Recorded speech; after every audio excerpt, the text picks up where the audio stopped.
Thank you, Harold, for that song. That is one of my favorite songs of all time, written by a man by the name of Horatio Spafford. I don't know if you know the story behind that song. Mr. Spafford was a lawyer in Chicago, lived from 1828 to about 1880. In about 1870, I believe it was, he lost his son, and shortly thereafter, in the Chicago fire that destroyed basically the entire city of Chicago, he lost almost all of his real estate. He was a very wealthy lawyer and businessman. And so on the heels of losing a son, he loses basically all of his possessions. So in 1873, he determined to send his wife and 4 daughters on ahead of himself to England. He was going to go with them initially, but some last-minute business kept him at home. And so a few days later, he received a telegram from his wife saying, "I alone have survived." She was the only one who was delivered. The 4 daughters drowned in the Atlantic Ocean. And here's this man, lost his son, lost his business holdings, now he's lost 4 of his daughters, separated by an ocean from his wife, who is likewise grieving as he is. So he gets on a ship himself to go be with his wife at this awful time in life.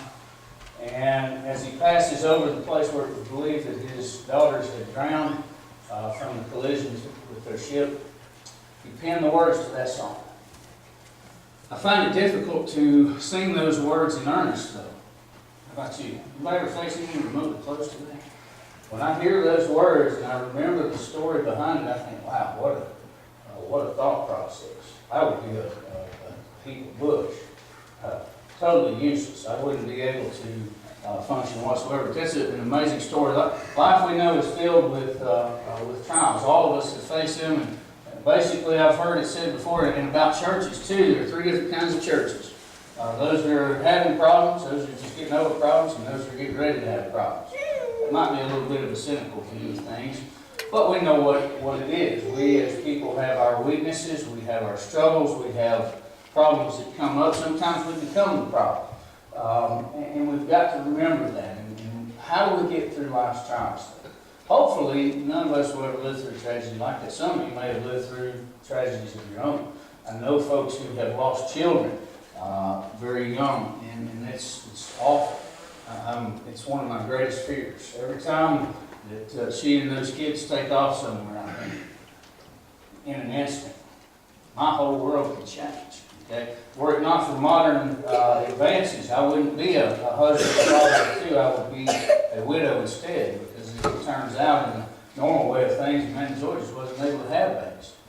She had to have C-sections both times. We didn't know that the first time, but after the second, that's what they told us. It just couldn't happen. So she would have been a statistic among those mothers, many throughout the years who've been lost. Giving birth to children. So what do we do? I'll give you a couple of thoughts here. Happiness or contentment? That's a big question. What are we seeking? Happiness comes in little small doses. You can get happiness from a chocolate chip cookie. I know, I get lots of happiness. There's always regret and certain swelling and aching joints and whatever else. But nonetheless, if we spend our lives seeking happiness, I'm convinced we'll never have contentment. And in the Bible, I think you'll find a similar disconnect between happiness and joy. Okay? Joy is that thing that surpasses all understanding, the peace of God that surpasses all understanding. How does that work? When peace like a river attendeth my way, when sorrows like sea billows roll. Whatever my lot, God has taught me to say, it is well with my soul. There's got to be a thought process that gets us there. We see things in the life of Paul and others that we know it's attainable. Because we've seen it with people that we know. I know some people, and it's an interesting thing that happens. You see 2 people, if you lay their lives down side by side, they would be almost mirror images as far as what they've been through. One comes out bitter, the other comes out better. And I've always wondered, how in the world does that happen? Well, it's got to be something internal rather than external. Happiness depends on external factors. Joy is an internal disposition. It is something that is there even in the tough times, even when things don't go the way that we would like for them to go. And rest assured that will happen. at some point in our lives, we've got to be able to maintain that joy. And I don't know how many times folks have fallen away from the Lord because they were too caught up in the external factors to have the internal joy that makes faith, a saving faith, and enduring faith possible. So we want to look into that. I'll give you a couple of quotes here. True contentment, this is from Charles Caleb Colton. So true contentment depends not upon what we have. A tub was large enough for Diogenes, but a world was too small for Alexander. To give you a little background of that, Diogenes was Sinopian, is who he's talking about here. He was a Cynic philosopher in ancient Greece, and the Cynics sought contentment, if you will, in denying the pleasures of life. They sought after no money. They sought after no sexual pleasures, as most people do. They sought after no place in society. They weren't looking for accolades or fame or any of that. They looked for a life of contentment in not having anything. And the desire for less would mean more contentment. So Diogenes actually lived in a tub in the streets of Athens for an extended period of time. That was his home. A tub in the streets of Athens. How many could be happy with that?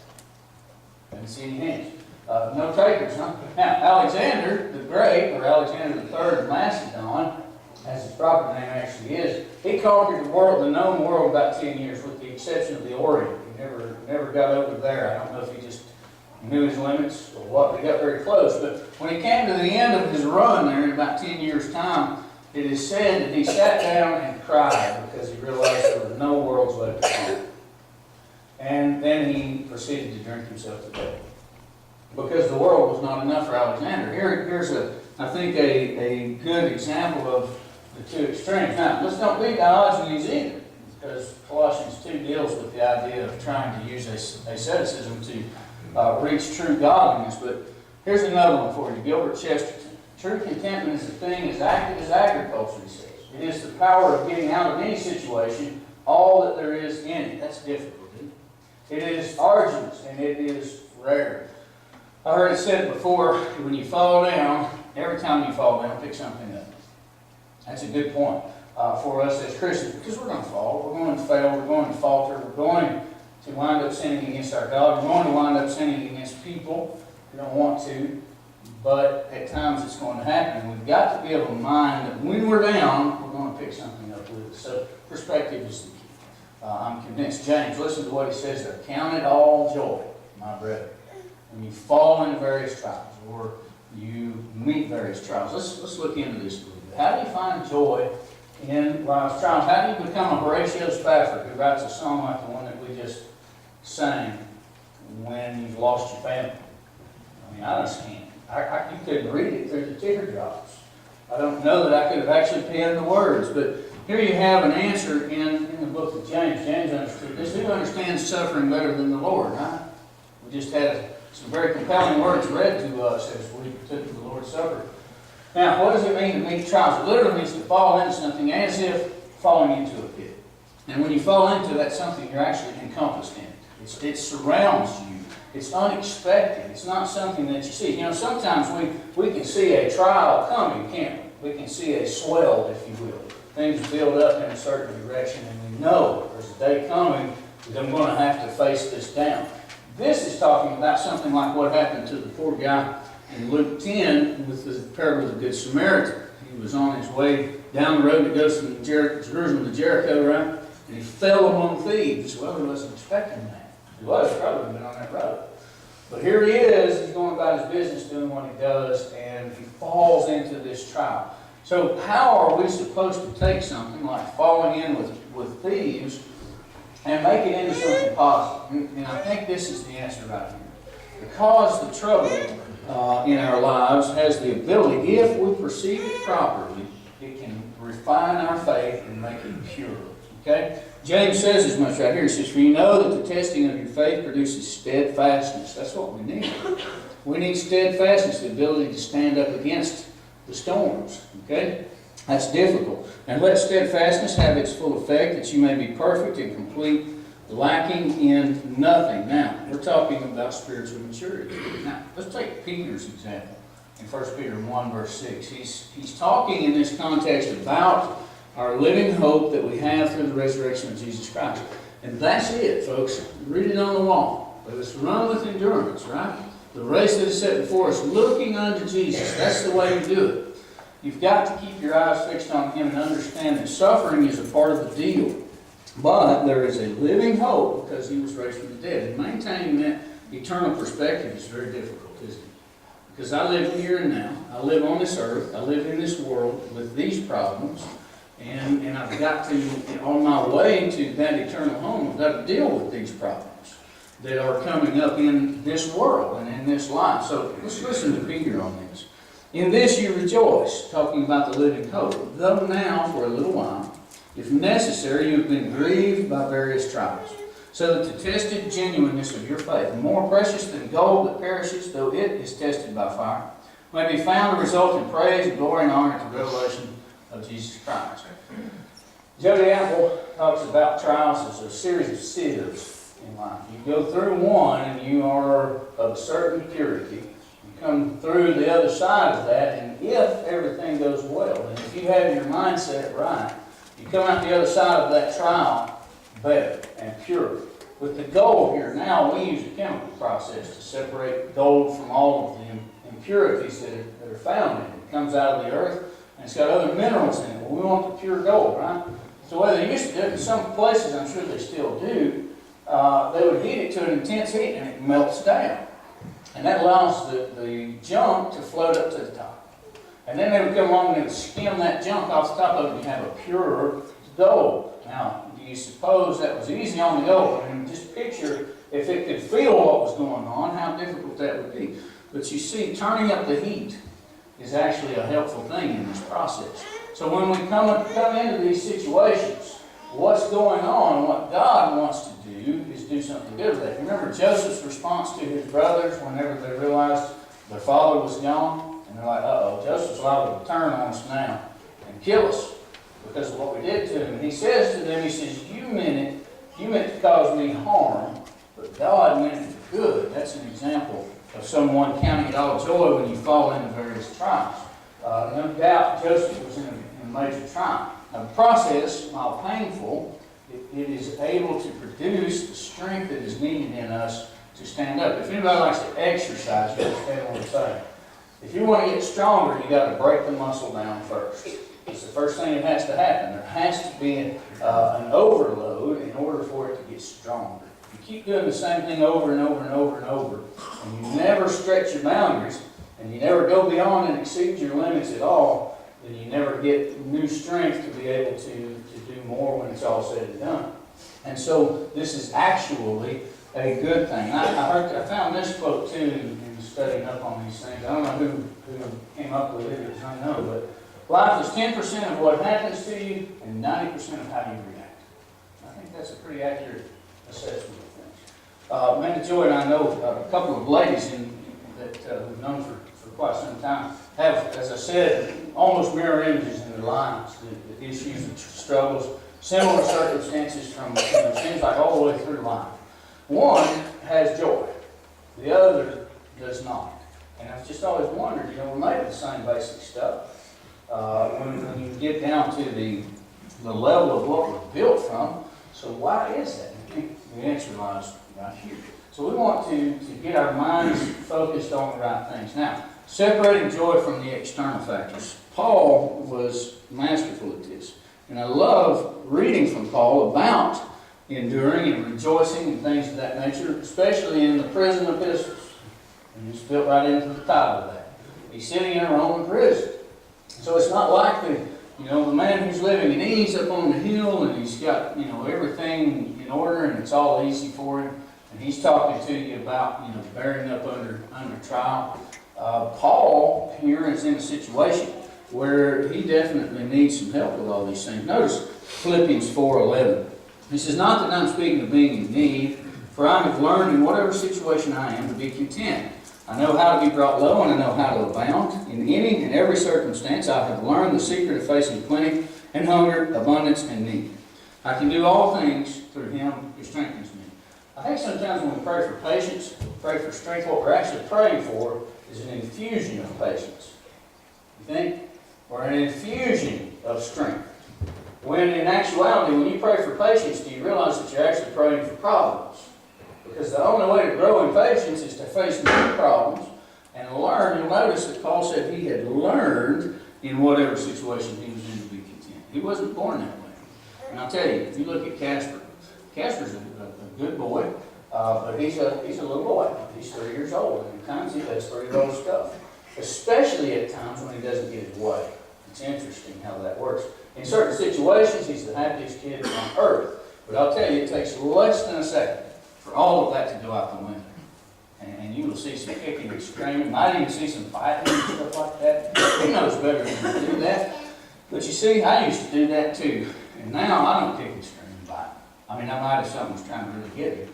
But not just because it doesn't go my way. You know, I've learned in my situation that now. I wish I could say it as well as Paul. You know, because I mean, if I were in prison, I don't know that I would write these words. Okay? I'm trying to work my way that direction, and that's why we're talking like this. I mentioned Bill Bryant in the Bible school hour, and he talked about this from his own life. Bill's been through a lot, and he's lost, his wife, his beloved wife, to cancer, and almost gave up on preaching because of that. And he realized he was preaching for the wrong one. He faced a situation where it looked like he had a huge tumor on his lung. Turned out to be a fungus for it. And good luck for him. But for a time he was scared to death with that, and then lost both of his parents. All of that with his wife and his parents happened in just a few short years. And so, but the point that he made from all that was he had all of this up here. And it's a good thing it was there, because it wasn't until those times of trial that occurred that he actually actuated the things that he knew. He had head knowledge and head faith. But when it became his faith, when it became internalized, was when he faced that situation where the head knowledge he had was doubted. And he was able to take that, apply it to his life, and he grew. And so now he comes at this from a much more compassionate place, when he's counseling people that are facing some of these types of situations. And that's just so important to bear in mind. Now, Paul learned to be content with his lot in life. Hebrews 13, verses 5 and 6 says something along those lines, and I want us to go read that because it's a really powerful passage. And again, it's a look back to the eternal and out of the temporal. In verse 5, he says, "Keep your life free from love of money, and be content with what you have. For he has said, I will never leave you nor forsake you." So we can confidently say, "The Lord is my helper, I will not fear what can man do to me." The Lord is my helper. If you look at statistics during times of economic downturn, recessions, you go back to the Great Depression, and you had all of these folks that were extremely wealthy, had extremely comfortable lives, and from one day to the next, their safety net was taken out from under them. And the suicide rates went up exponentially. And it happens again in the Great Recession, and it happens all the time during times of recession. It's not the poor guy out there, picking his beans, who never had anything in the first place. He's not the one. He's like, well, it seems rough up on Wall Street. I don't know, I don't have anything up there, so it didn't affect me, but I hate that for them. But it's because they can't learn to be content with what they have. Okay, how did you want it? Were they born with that? Well, maybe some of them were. But we've got to learn to be, able to stand on our own 2 feet here and maintain faith in spite of what's going around us. Now the key is, and pay close attention here, the key is faith in, and the and is all important, and faithfulness to the Lord. I know many people who have faith in the Lord, in essence saying they believe wholeheartedly in Him, but the faithfulness to Him is difficult. Okay? Well, I know others who are very meticulous in keeping the letter of the law, but seem not to have so much belief that He's actually going to provide. Let's take a look at Philippians 4. Some of the words of a man sitting in prison, and I always want to reiterate that because it's so important. In verse 4, he says, "Rejoice in the Lord always." Again, I will say rejoice. Now notice the place of rejoicing. Rejoice in the Lord always. Let your reasonableness be known to everyone. The Lord is at hand. Do not be anxious about anything. Well, that's a tough one. You ever deal with anxiety? No, I do. And it's hard for me to turn and actually give it up to Him and just hand it all over to Him. But in everything, by prayer and supplication with thanksgiving, let your requests be made known to God. And the peace of God which surpasses all understanding will guard your hearts and your minds in Christ Jesus. Finally, brothers, whatever is true, whatever is honorable, whatever is just, whatever is pure, whatever is lovely, whatever is commendable, if there is any excellence, if there's anything worthy of praise, think about these things. Now here's the faithfulness to part. You've got faith in right here, right? Now faithfulness to. What you have learned and received and heard and seen in me, practice these things, and the God of peace will be with you. So if we want that peace, we've got to put both of these into practice. Now, faith in. I can do all things through Him who strengthens me. So many times I think we turn in to try and find the strength that we need to bear up under the various trials of life. It's so important that we remember this. We've got to have faith in Him, and we've got to have our consciences clear with Him in order to enjoy the peace of God that passes all understanding. Now, the catalyst to this, if you'll notice in 2 Corinthians 12, verses 7 through 10, Paul tells us of the benefits of suffering. Okay, this is his thorn in the flesh. We don't have to read all of it, but I want to remind you what's going on. He'd seen some visions, right? He'd been taken up to the third heaven, he says. And he sees these visions that were beyond anything that others had ever seen. He was not even permitted to speak about those things. In verse 10, he said, "So to keep me from becoming conceited or arrogant, because of the surpassing greatness of the revelations, a thorn was given me in the flesh, a messenger of Satan to harass me, to keep me from becoming conceited. 3 times I pleaded with the Lord about this, that it should leave me. But He said to me, my grace is sufficient for you, for my power is made perfect in weakness. Therefore I will boast all the more gladly of my weaknesses, so that the power of Christ may rest upon me. For the sake of Christ then I am content with weaknesses, insults, hardships, persecutions, and calamities. For when I am weak, then I am strong." That last phrase is so true. When is the time that we turn to God the most? When the tough times come, right? Why don't we talk to Him as much when everything's going away? Is He kind of our magic genie? Uh-oh, I'm in trouble. I got to rub the bottle. We get Him out here. Come here, God. I'm in trouble. Why not talk to Him all the time? And I'm convinced we could cut a lot of these things off before they ever happen. But I want you to think about this. I heard a story not too long ago, I forget where I even heard it, about this old man this farmer who had a mule that used to plow his fields for ages and ages. And finally turned him out to pasture. And that mule had been pulling the plow all his life, basically, since he was big enough to do so. He got over and fell in a well and was making an awful racket, trying to get out of there. So the farmer realized, hey, my mule's in the well. This was before the times of modern advances. He might have been able to extract him, so he thought, well, the only thing I can do is bury him. So he and his son started bringing wagons of dirt over and dumping it in on him in hopes of burying him alive. Okay, now it's intended to kill the mule, to put him out of his misery, right?